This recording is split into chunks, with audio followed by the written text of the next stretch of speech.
Humakot ng parangalang pelikulang Malyari sa prestihiyosong Famous Awards 2024. Kilalanin natin ang iba pang big winners sa ulat ni Katleya Antonio.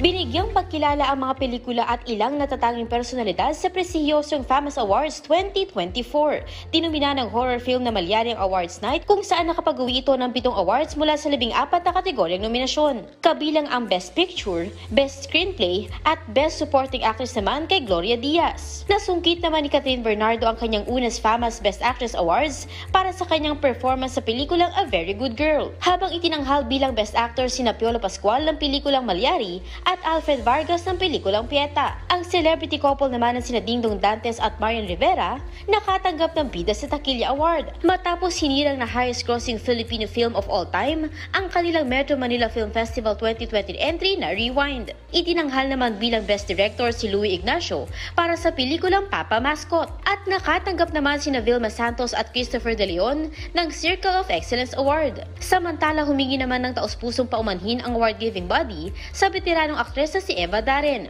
Ito'y matapos naghayag ng sentimiento ang anak nitong si Fernando de la Peña dahil sa umunoy ginagawang pambabastos ng mga opisyal ng Fama sa kanyang ina. Inimbitahan si Darren upang mag-present ng award pero hindi ito nangyari. Ayon sa Famas, alam nilang hindi sapat ang paghingi ng paumanhin sa nangyari. Upang makabawi at buuin muli ang tiwala ng aktres, inanyayahan nila ang batikang aktres sa personal na bumisita sa Famas Board.